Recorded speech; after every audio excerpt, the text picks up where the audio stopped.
Que la paz y la gracia de nuestro Señor sea con todos vosotros. Hoy vamos a tocar un tema muy importante, un tema muy bonito, pero también a la vez preocupante. ¿Por qué preocupante? Porque mucha gente no conoce lo que vamos a hablar, no conoce de las virtudes, de las ventajas, del privilegio que tiene el Perú. Efectivamente, de eso vamos a hablar, acerca del Perú privilegiado. ¿Por qué? De repente nosotros no hemos sabido hasta el día de hoy que el Perú es privilegiado, pero sí, el Perú es privilegiado. Y de acuerdo a las escrituras vamos a hacer saber esto.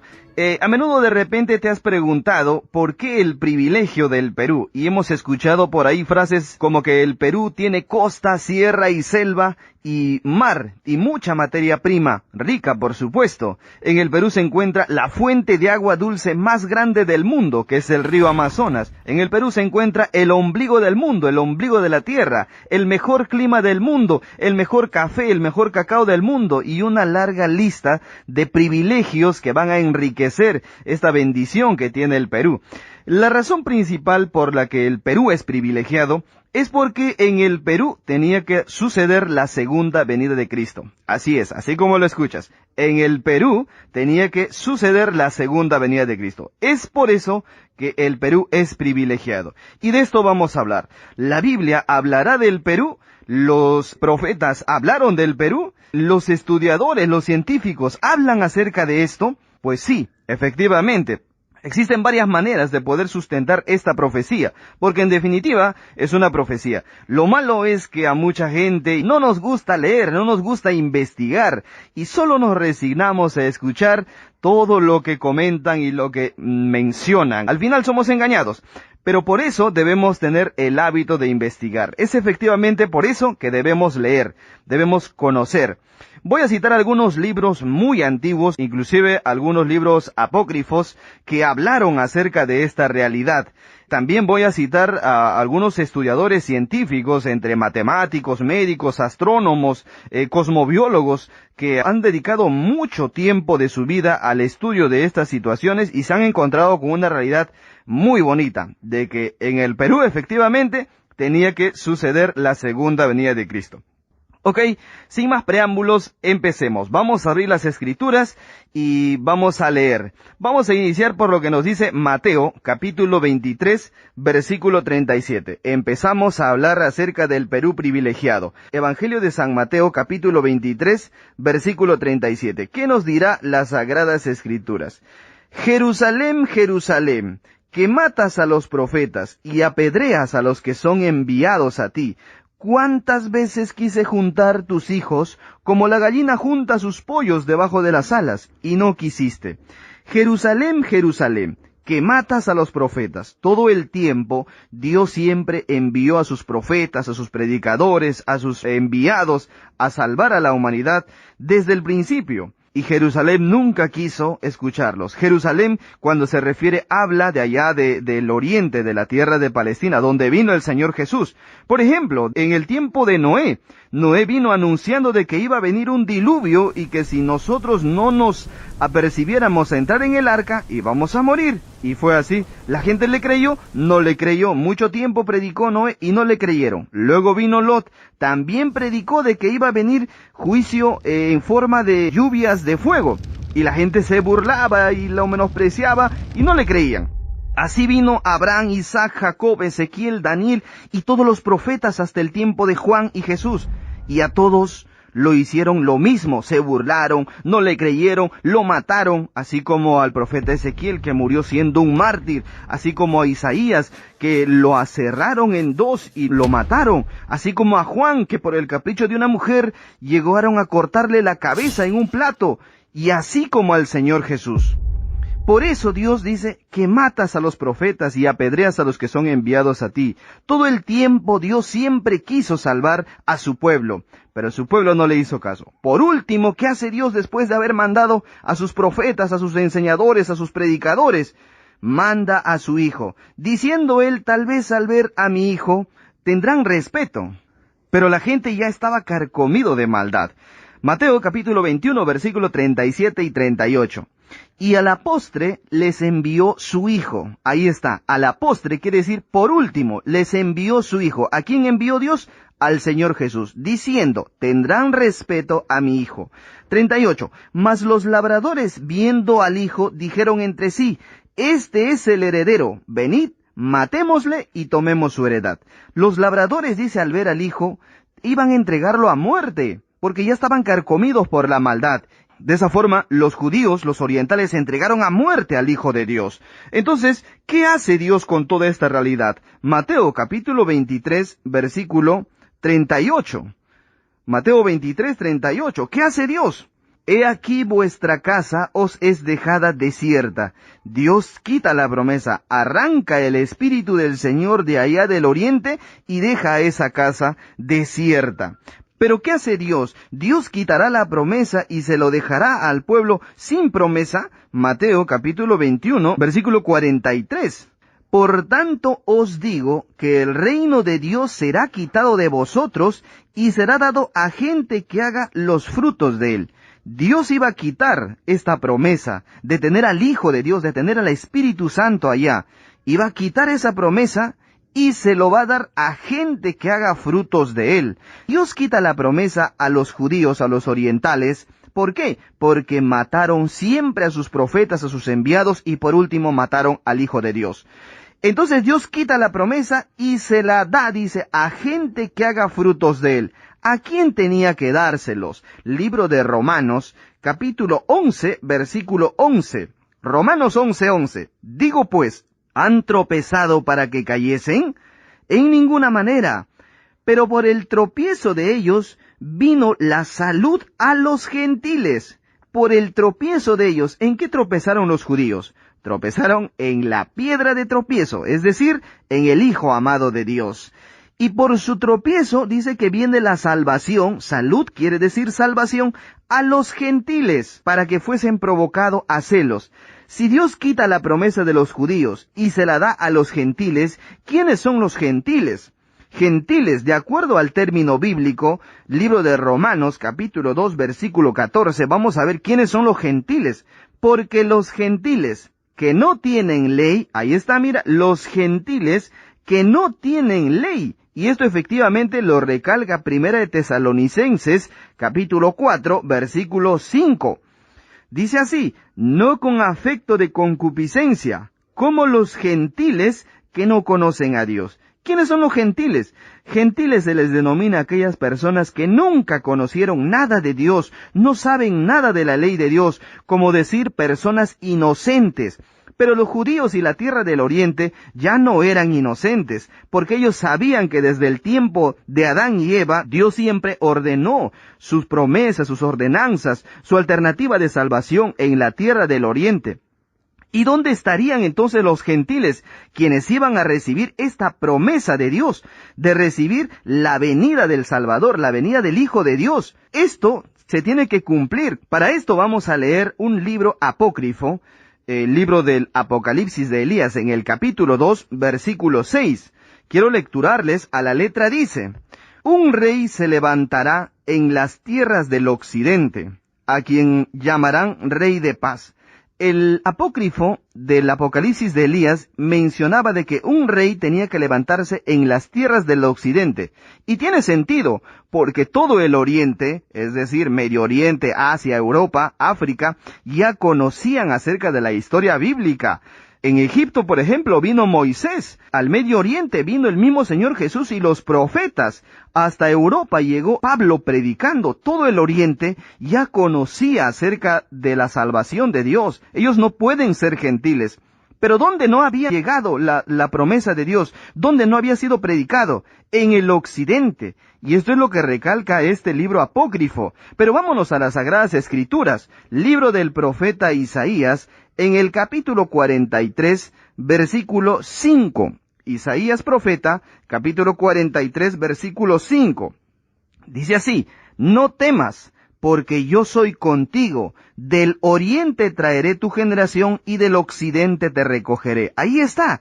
Dios trae la generación de sus hijos, la generación del pueblo de Israel, del oriente. Pero ¿de dónde dice lo va a recoger para el postrer tiempo? Del occidente. Por eso habla, del oriente traeré, habla para el tiempo futuro, y del occidente te recogeré. Y esto también en forma de parábola o de profecía lo dijo el Señor Jesús, Evangelio de San Mateo capítulo 24, versículo 27. Mateo 24, 27. Porque como el relámpago que sale del oriente y se muestra hasta el occidente, mira cómo hace una comparación, así también será la venida del Hijo del Hombre. El Hijo del Hombre es el que va a ejecutar este tercer juicio. Y así vendrá, dice, como el relámpago que sale del oriente y se muestra hasta el occidente. Hablaba de que del oriente al occidente tenía que venir.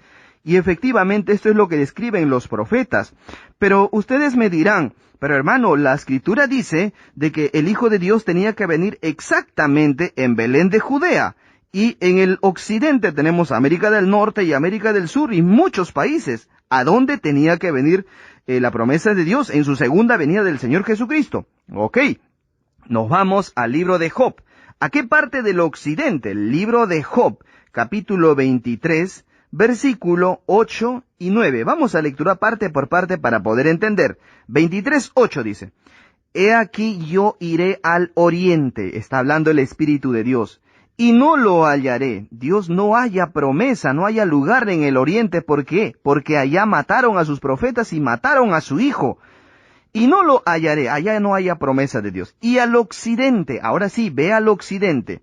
Como ya no hay promesa en el oriente, tarjamos al oriente y nos vamos al occidente. Antes de explicar esto, queremos hacer saber de que la Tierra es como una pelota, ¿no?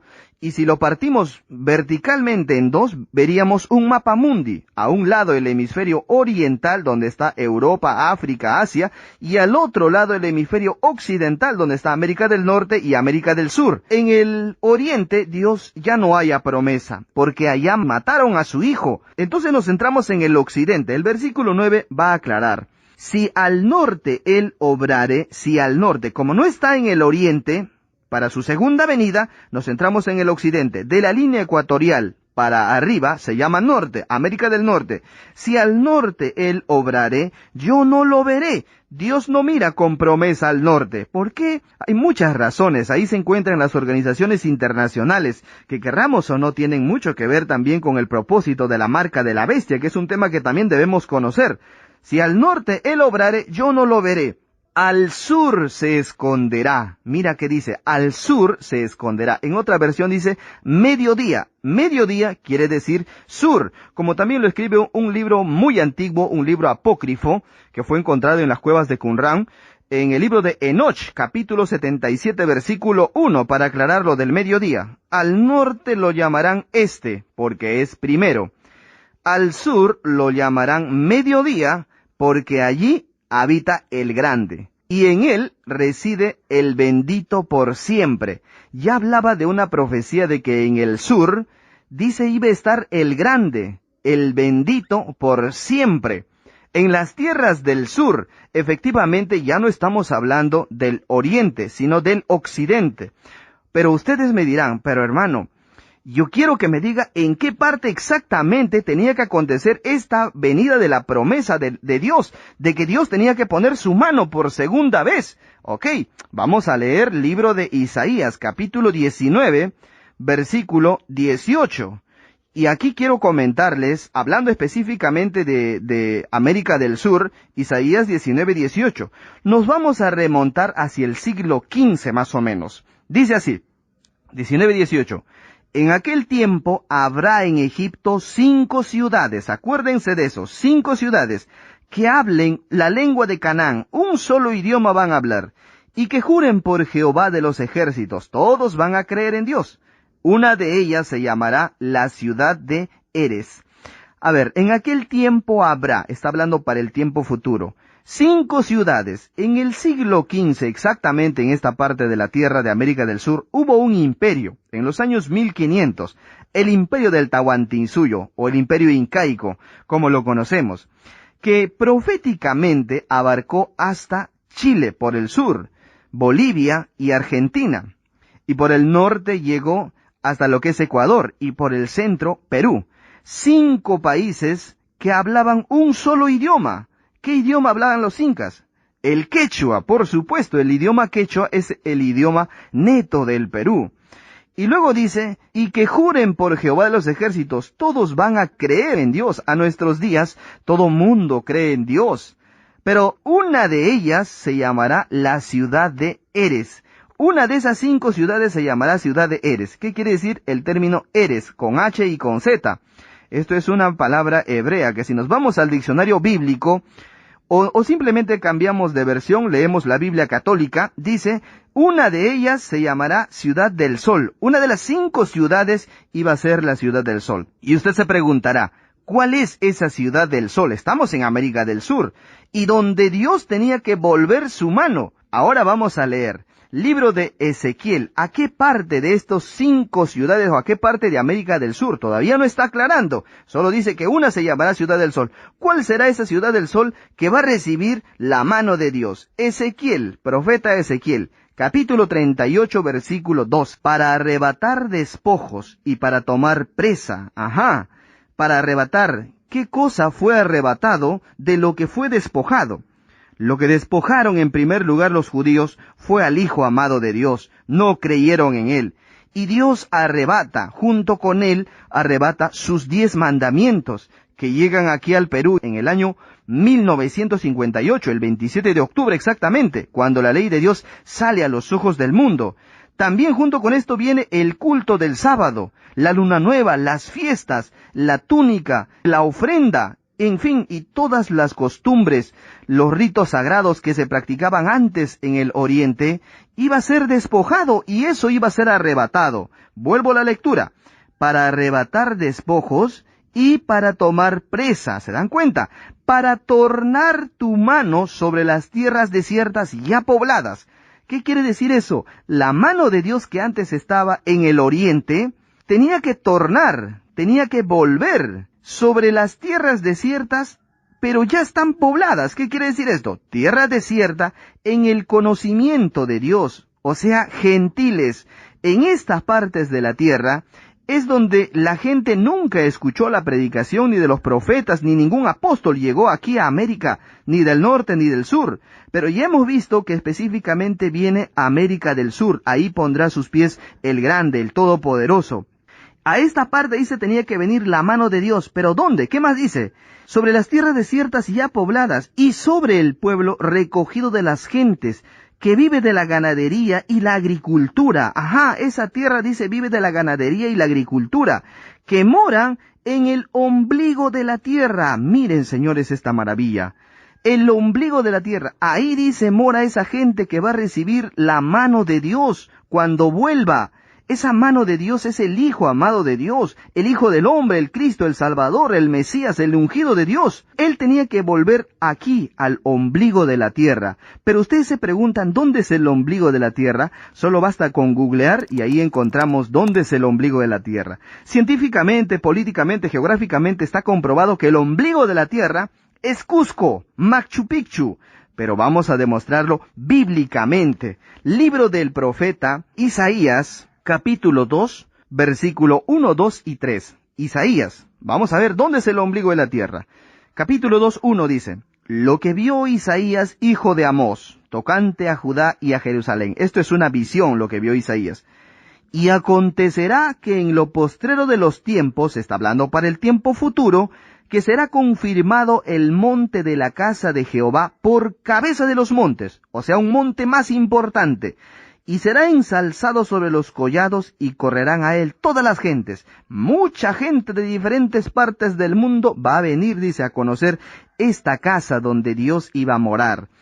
3. Y vendrán a él muchos pueblos. Mira, vendrán, habla para el tiempo futuro, muchos pueblos, muchos países. Y dirán, venid y subamos al monte de Jehová, a la casa del Dios de Jacob. Mira, ahí va a estar la casa de Dios, y nos enseñará sus caminos, y caminaremos por sus sendas, porque de Sión saldrá la ley, y de Jerusalén la palabra de Jehová. ¿Qué quiere decir todo esto?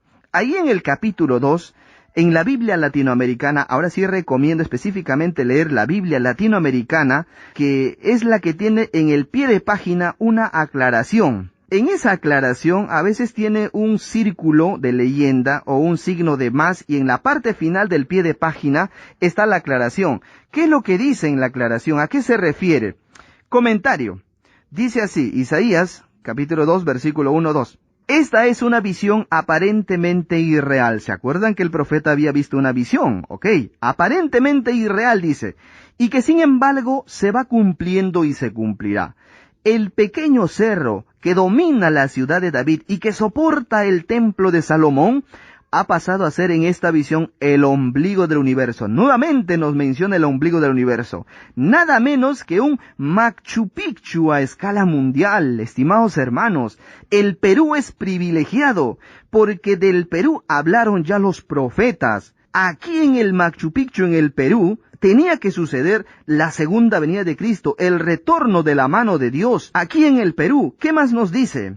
Nada menos que un Machu Picchu a escala mundial, pues allá se dirigen todas las naciones. Recuerdan que leíamos que aquí van a venir, dice, a conocer a la casa de Dios, donde mora Dios, todas las naciones. Cuando los turistas vienen al Perú, no vienen para conocer Lima, sino vienen para conocer Machu Picchu.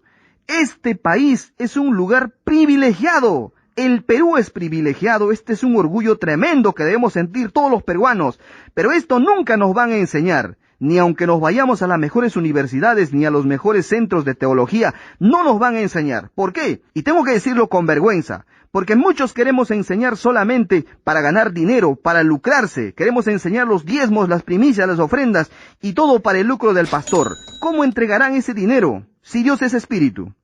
Dios no quiere plata, lo que Dios quiere es obediencia a sus mandamientos. Por eso estamos enseñando que el Perú es privilegiado. Y aquí en el Perú tenía que ser la segunda venida de Cristo. Ok, dice, pues allá se dirigen todas las naciones. Continuando. ¿Por qué vienen? Está hablando la aclaración mismo.